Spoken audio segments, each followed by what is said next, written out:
Nu er det så blevet tid til interviewet med det anonyme spøgelse. Nå, fortæl mig så, anonyme spøgelse. Hvordan er det så at være spøgelse? Hvordan det er? Hvordan tror du selv, det er at være død? Jeg mener, jeg flyver rundt her, og så kommer I bare hele tiden og siger gå. Altså, jeg kommer umage og siger bø, og så mener jeg, at det går I hele tiden. Jeg vil bare gerne sige det, som det er. Det er ret irriterende. Jeg synes måske bare, I skulle tage en lille smule sammen, mennesker. Hallo, det er ikke fordi, jeres klavianer venner er særlig gode alligevel. Kommer ind i mit hus og siger, gider du gå? Hallo, jeg gider gå. Jeg har boet her hele mit liv. Ja, okay, jamen det er måske heller ikke det fedeste. Det kan jeg godt se. Det siger du ikke bare. Nå, men ja, nu kan jeg så se, at din anonymitet er ved at ryge ned fra dine øjne. Det er jeg ked af. Er det ikke fordi, du kan se stor forskel på det her og det der, vel?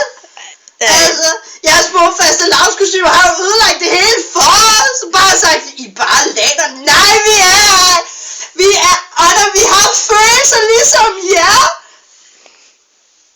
Vi kan også blive såret. Ja, det kan vi jo alle sammen. Så fortæl mig, hvordan var din første år som spøgelse? Det første år, det var de sjove år. Det var der, hvor folk faktisk blev bange for mig, hvor jeg kunne gå ind i et hus, stille mig op på et bord og sige, bøh! Og folk ville gå, indtil de tænker sådan, vi fjerner bordet under dem. Og så siger vi, haha, ej, du bliver stående. Ja, Einstein, det er jo ikke fordi, at jeg lige falder ned. Jeg er jo lige så let som luft. Det er den bedste slankekur, jeg nogensinde har været på. Jeg kan stille mig op på vægten hver morgen og sige, jeg vejer præcis ikke noget, ligesom i går.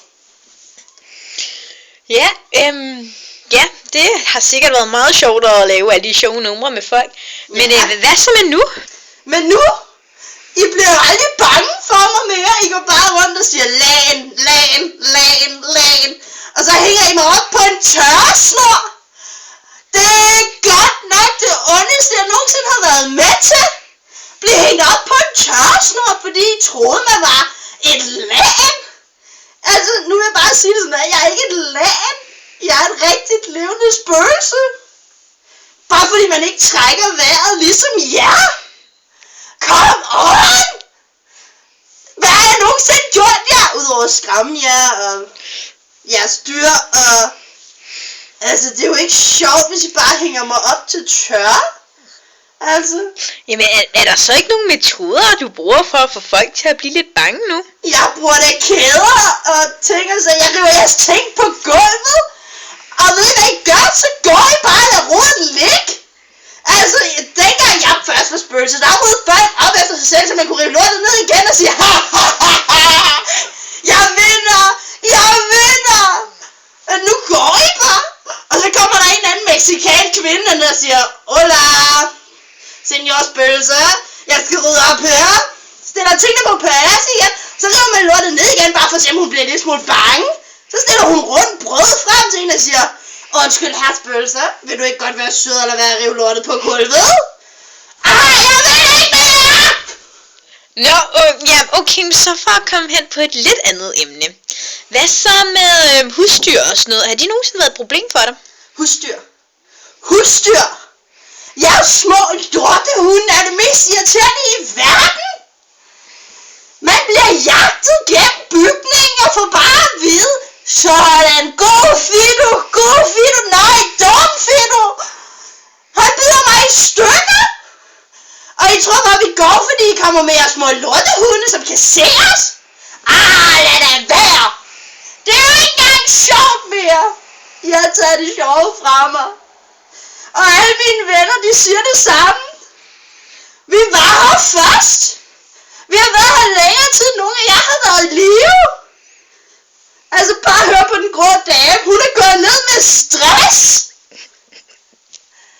Det er ikke sjovt at gå ned med stress og blive jagtet. Hun var lige der måske postbud. Jeg vil gerne have det næste spørgsmål. Okay, ja, fint. Så går vi videre. Hvordan kan det egentlig være, at vi kan se dig lige nu? Hvorfor du kan se mig? Det var fordi, du sagde der interview. Så kommer jeg glad herned og tænker, at jeg får en stol, jeg kan sidde på. Nej, skal stå op? Altså, hvad er det for et lovbudget? Er det vi er i gang med? Ja, desværre, Danmarks Radio har ikke så meget at give af lige nu. Det er slutningen af licensperioden. Og det gør det ikke bedre. Og så får man at vide, at du kan være anonym. Så giver du mig en fucking papskive, jeg kan sætte hen over øjnene. Ej, lad det være. Kom nu. Kom ind i kampen, altså.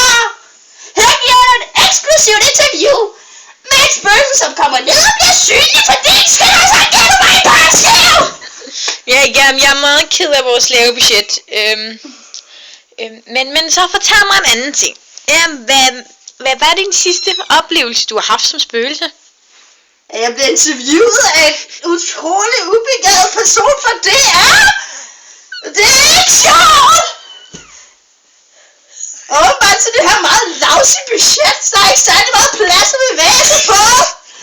Jeg kan flyve lidt den her vej og sige, så det er den anden vej, så bliver jeg stoppet.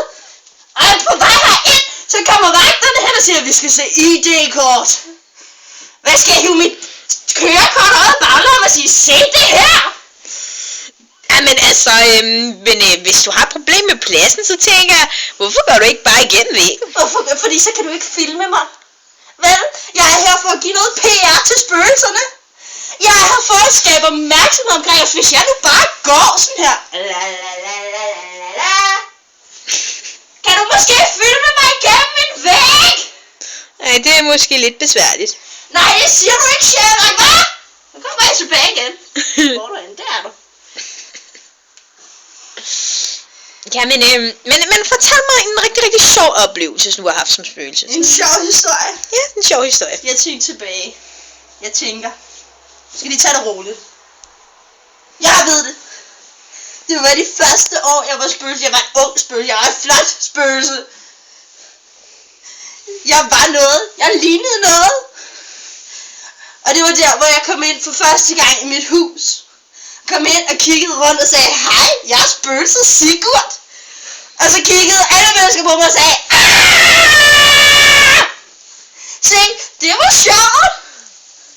Nu når man går ind i sit nye hus og siger, hej, mit navn er Sigurd, så kigger alle folk bare dumt op på mig og siger, tag lanet af. Jeg er ikke et lanet. Det er ikke sjovt mere. Nej, jeg er selvfølgelig ked af de kedelige oplevelser, du har haft. Men der er desværre ikke mere tid tilbage her til dit interviews. Husk respekten for spøgelser! Gå hjem og buk! Dæmoner og ting og sager! For spøgelser er virkelig! Og det er dæmoner ikke.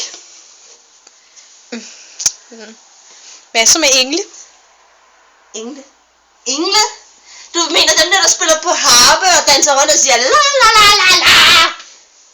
Ja, de er virkelig nok, og de pisseirriterende hele tiden. Går rundt med deres harper og vinger og siger, jeg er bedre end dig, for jeg har opnået fred i mit liv. Ja, men forskellen på dig og mig her, Engel, det er, at jeg har det sjovt! Ja, men nu har vi desværre ikke mere tid tilbage. Det sagde du også for 10 Ja, siden. nej, det var faktisk et minut tid. Ja. Men nu må vi stoppe interview for i dag, og så håber jeg, at du får det rigtig godt fremover.